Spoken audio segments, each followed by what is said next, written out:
우리말을 보면 비슷비슷해 보이지만 사실은 조금씩 다른 말들이 있습니다. 그 중에 하나가 이 말인 것 같아요. 정보, 지식, 지혜, 진리. 여러분 어떤 느낌이 드십니까? 비슷해 보이지 않습니까? 사실 정보나 지식이나 지혜나 진리는 실제로 비슷한 그런 흐름 가운데 있는 말이다 싶습니다. 어떤 사람이 지식인이다 할 때 여러분 지식인은 어떤 사람을 말하겠습니까? 좋은 정보를 많이 알고 있는 사람, 그게 지식인이라고 하지 않겠어요? 그리고 또 어떤 사람을 지혜로운 사람이라고 할 수 있겠습니까? 아무래도 좋은 정보를 많이 알고 있는 사람이 비교적 더 지혜로울 수 있겠지요. 또 여러분 어떤 사람이 진리로 살 수 있겠습니까? 아무래도 좋은 정보, 정확한 정보를 많이 알고 있는 지혜로운 사람이 진리로 살아갈 가능성이 많겠지요. 정보나 지식이나 지혜나 진리나 다 같이 아주 긍정적인 말들이고요. 비슷한 흐름 속에 있어서 우리는 어쩌면 이 말들을 혼용해서 쓸 수도 있다 싶을 수 있을 것입니다. 그런데 정보가 많은 사람이 꼭 똑똑하고 지혜로운 사람이냐 하면 꼭 그렇지는 않아요. 조금씩 다르지요. 구슬이 서말이라도 꿰어야 보배라고 정보는 많이 알고 있는데 그것을 보배처럼 꿰어내지 못해서 그래서 지혜롭게 살지 못하는 사람들도 있더라고요. 많이는 알아요. 그런데 지혜롭게 살지는 못하는 사람. 오히려 지혜롭지 못하게 사는 사람도 있더라고요. 공부는 많이 해서 많이 알고 똑똑할지라도 정말 지혜롭지 못한 사람은 얼마나 많은지 모릅니다. 당연히 진리로 살지도 못하고요. 그런데 여러분, 이 모든 것들을 하나로 묶어주는 그 구슬들을 하나로 꿰어주는 것이 있다면 여러분 그게 무엇일까요? 우리가 어떻게 하면 똑똑하고 지혜롭고 진리로 살아갈 수 있을까? 공부를 이제 와서라도 공부를 해야 될까? 이제 와서라도 뭔가 더 많은 정보를 취득해야 될까? 저는 성경 말씀에서 우리는 그 답을 찾아야 된다라고 믿습니다. 하나님을 경외하는 것이 뭐라고요? 지식의 근본이라고요. 네. 하나님을 경외하는 것이 지식의 근본이라고요. 우리가 하나님을 경외할 때에 우리가 공부하고 배우는 것들이 빛을 발하는 것이고요. 우리가 하나님을 경외할 때 그 모든 것들이 아름다운 보물로, 보배로 꿰어져서 진리이신 예수님을 인정하게 되고 만나게 되는 것이지요. 그래서 우리가 구원받고 영생에 이르는 것이지요. 사랑하는 성도 여러분, 하나님을 사랑하면서도 두려워할 줄 아는 하나님을 경외하는 사람 되셔서 진리로 살아가시기를 주님의 이름으로 축원합니다. 예수님을 범사에 인정하고 예수님의 이름으로 구원받는 정말 지혜로운 사람 되시기를 주님의 이름으로 축원합니다.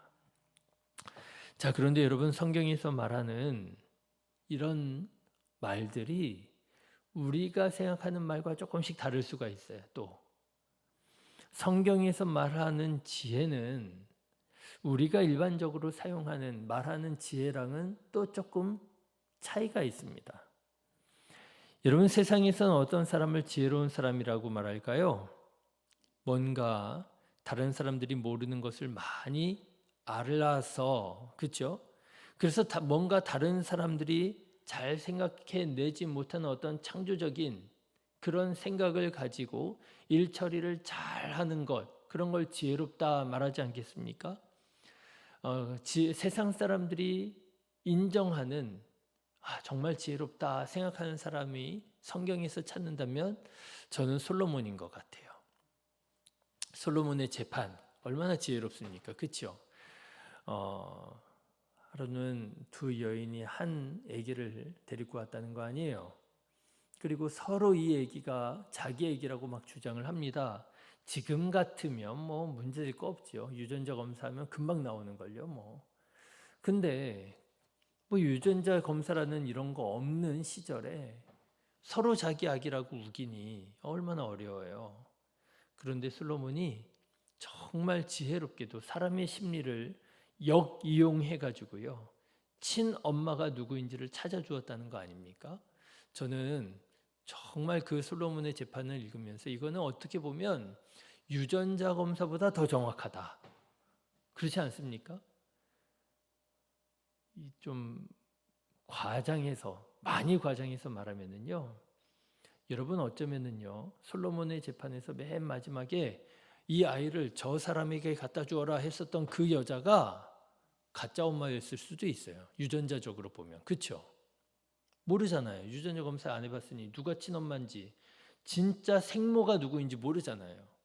그런데 여러분 생각해 보십시오. 친엄마가 생모가 그래 저 애기는 내 거니까 분명히 내가 낳은 아기니까 나는 죽든지 살든지 절반이라도 내가 가져가야 되겠어 했더라면 여러분 가짜 엄마가 한순간 이성을 잃고 내 아기를 내가 좀 나도 저 아기를 좀 가져야 되겠다고 아기를 자기 아기라고 주장했어요. 우겼어요.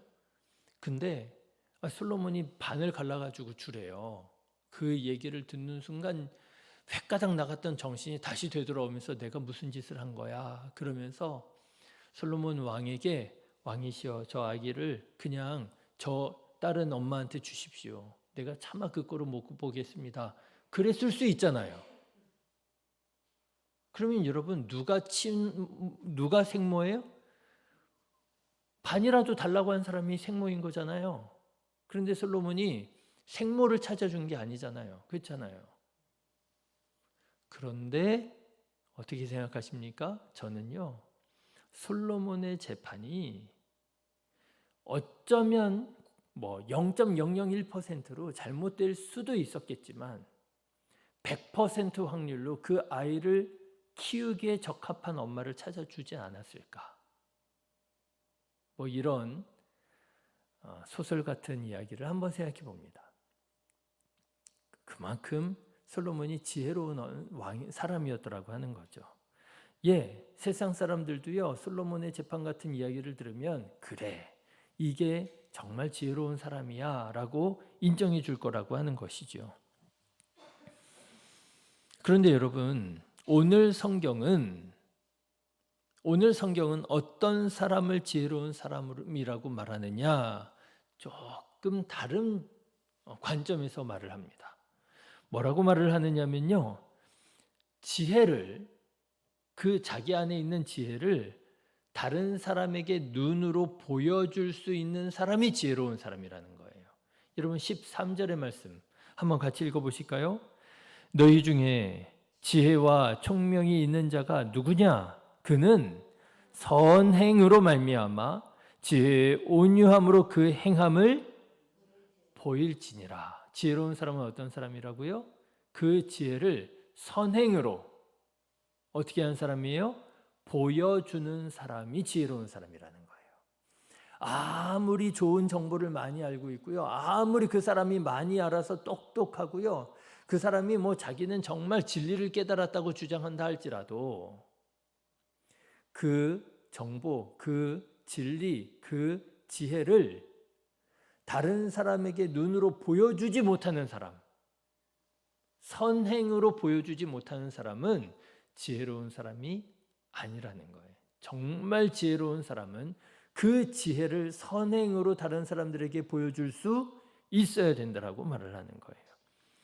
다시 말하자면 지혜는 반드시 삶으로 증명되어야 된다라고 하는 것입니다. 그냥 머리만 똑똑해지는 게 아니고요. 그냥 뭐 많이만 아는 사람이 아니라 삶으로 증명되어야 된다라고 하는 거예요. 어떻게 증명되어야 되느냐? 그게 17절, 18절의 말씀입니다. 같이 보실까요? 오직 위로부터 난 지혜는 어때요? 첫째로 성결하고 다음에 화평하고 관용하고 양순하며 긍휼과 선한 열매가 가득하고 편견과 거짓이 없나니 화평하게 하는 자들은 화평으로 심어 의의 열매를 거두느니라. 그렇죠? 지혜로운 사람의 그 지혜는요, 반드시 눈으로 보여져야 된다는 거예요. 어떻게 보여져야 되느냐? 지혜하고 뭔가 이렇게 보여줘야 되느냐? 그게 아니고요, 성결한 삶으로 보여져야 된다는 거예요. 성결한 삶을 볼 때에 저 사람은 정말 어떤 사람이에요? 지혜로운 사람이로구나. 화평으로 증명되어야 된다는 거예요. 싸울 법한데 싸우지 않아요. 주장할 법한데 주장하지 않아요. 오히려 갈등을 봉합하려고 하고요. 그 분위기를 다시 따뜻하게 만들려고 하고요. 화평하게 한 사람이에요. 그러면 사람들이 그 사람을 보고 어떻게 한다고요? 저 사람 지혜로운 사람이로구나. 삶으로 증명되어야 된다라고 하는 거예요. 그렇습니다. 여러분, 지혜는 성경을 많이만 아는 게 아닙니다. 아무리 많이 배우고 아무리 지혜롭다 자부하고 자기가 스스로 깨달았다 싶다 할지라도 그 마음에 늘 미움이 가득 차 있어서 입만 열면 다른 사람들에게 상처 주는 말을 하고 일만 하면 자꾸만 문제를 만들어 가지고 그 일이 제대로 진행되지 못하게 하는 사람, 여러분 많이 배워서 정말 똑똑한 사람이에요. 서울대 나왔어요. 뭐 외국의 유명한 대학교를 나왔대요. 그렇다 할지라도 그 삶을 보면 늘 관계가 깨어져 있고 누군가와 갈등하고 있고, 그렇다고 한다면 여러분, 우리가 그 사람을 보고 어떻게 지혜로운 그리스도인이라고 말할 수 있겠어요?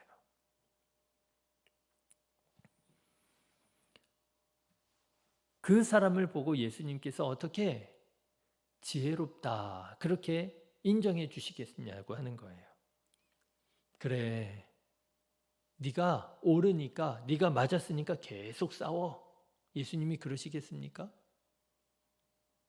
그런 사람은 만날 필요 없어. 그런 사람은 그 사람 틀렸으니까 그 사람 그냥 끊어버려. 관계를 깨버려.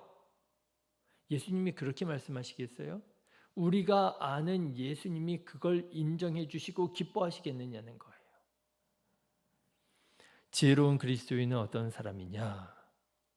하나님의 말씀으로 삶이 변화되어 그 삶으로 지혜를 증명하는 사람이 지혜로운 사람이라고 하는 거예요. 위로부터 난 지혜는 성결하고 화평하고 관용하고 양순하며 긍휼과 선한 열매를 가득 맺고 편견과 거짓이 없나니 화평하게 하는 자들은 화평으로 심어 의의 열매를 거두느니라.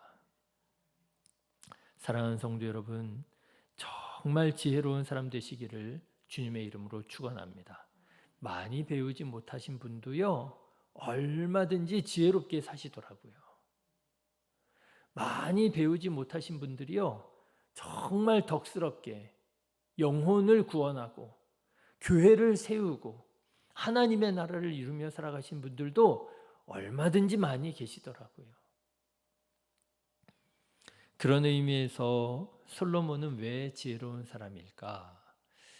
솔로몬이 재판도 정말 지혜롭게 잘한 거 맞아요. 그렇지만 저는 오늘 말씀을 묵상하면서 솔로몬이 우리가 정말 지혜로운 사람이라고 하나님께서 솔로몬의 지혜를 인정하시고 기뻐하셨던 이유는 조금 다른 데 있지 않았을까라는 생각이 들었어요. 어떤 생각이냐면요, 솔로몬이 재판을 잘해서 지혜로운 사람이라기보다는 솔로몬이 정말 지혜로운 사람인 것 같아요. 왜요? 하나님께서 솔로몬아, 내가 너한테 뭘 줄까? 백지수표를 딱 주셨잖아요. 뭐든지 네가 적어. 그럼 네가 적은 대로 내가 줄게. 하나님께서 솔로몬에게 백지수표를 딱 주셨는데 솔로몬이 거기에다가 1조 5천억 이렇게 적었나요? 안 그러더라고요. 솔로몬이 거기에다가 뭐라 그래요? 지혜를 주십시오. 그러잖아요. 여러분, 솔로몬이 왜 지혜로운 사람일까요? 재판 잘해서 지혜로운 사람일까요? 아니요. 하나님께 지혜를 구하는 사람이니까 지혜로운 사람인 것 같아요. 그렇죠? 여러분, 우리가 기도할 때 우리가 어떻게 기도할 때 지혜로운 사람이라고 할까요? 하나님 이것도 주시고요, 저것도 주시고요, 그것도 해주시고요. 이렇게 기도할 수 있습니다. 그거 잘못된 기도는 아니지요. 근데 정말 지혜로운 기도는 어떤 기도일까요? 솔로몬처럼 기도하는 거죠. 하나님, 내가 사랑의 사람이 되어서, 그렇죠?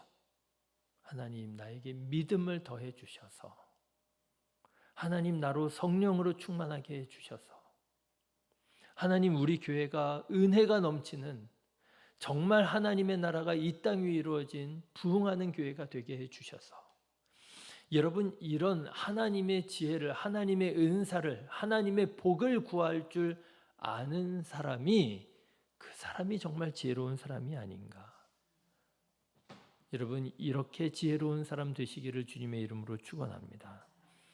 머리만 크고 알기만 많이 알아서 뭐 무슨 얘기만 하면 그냥 따박따박 그냥 그건 아닌 것 같은데요.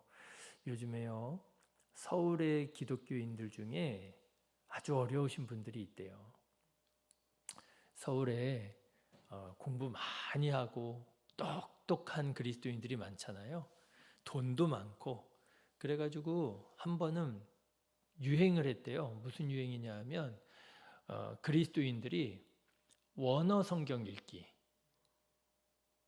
구약 성경 히브리어를 공부해가지고요, 목사님들처럼 히브리어로 성경 읽기, 신약 성경 헬라어 성경 읽기, 헬라어 공부해가지고요, 헬라어 읽기.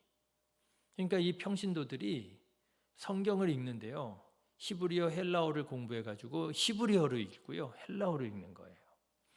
제가 가끔 설교할 때 이거 참 중요한 개념이다 싶어서 우리 성도님들에게 히브리어, 헬라어 이렇게 좀 말씀드릴 때 있잖아요.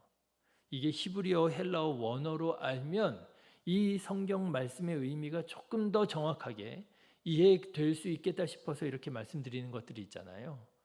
그런 것들을 서울에 아주 똑똑하고 많이 배운 그리스도인들이 공부하는 한번 붐이 있었던 모양이에요. 목사님들이 그렇게 힘들어해요. 설교를 하다가 무슨 히브리어 헬라어를 말하는 게 아니라 그냥 설교를 하는 거예요. 한글로. 그러면은요, 이 공부한 이 성도님들 중에 다 그러지는 않겠죠.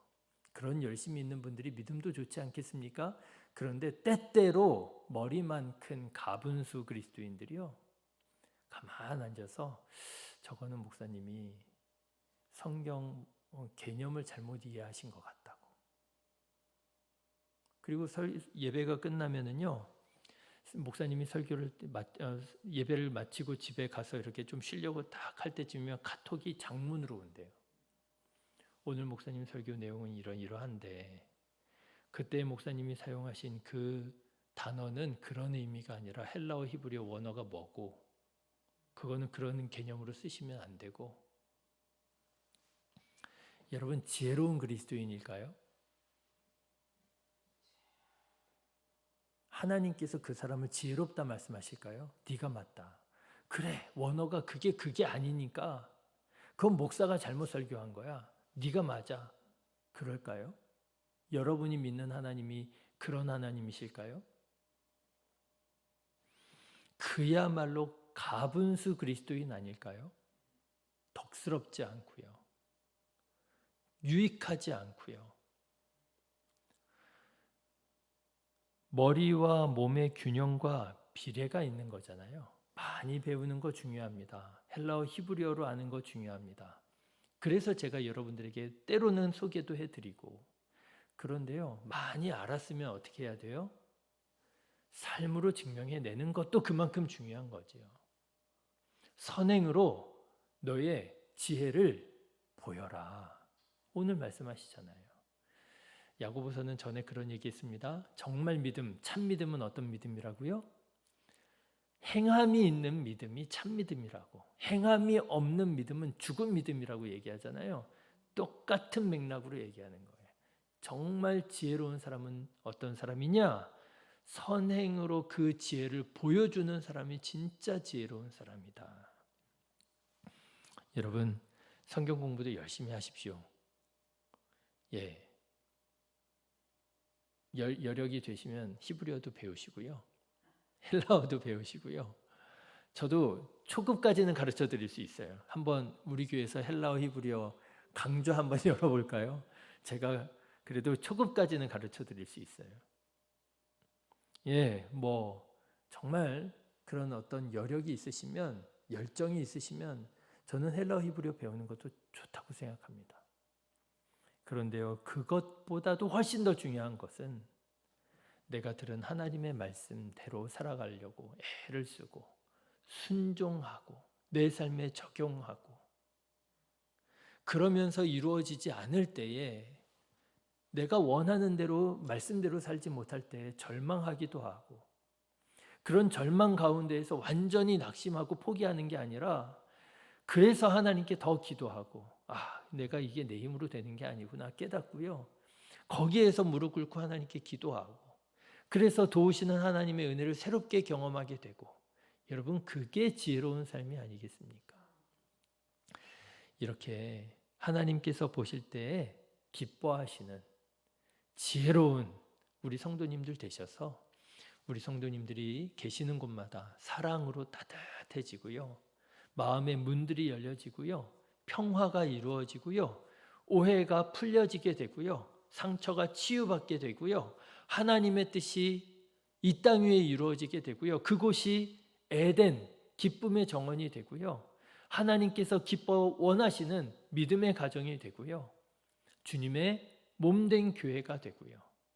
여러분 이렇게 선행으로, 열매로 그 지혜를 증명해 보여줄 줄 아는 우리 성도님들 다 되시기를 주님의 이름으로 축원합니다. 기도하겠습니다. 거룩하신 하나님 아버지 감사합니다.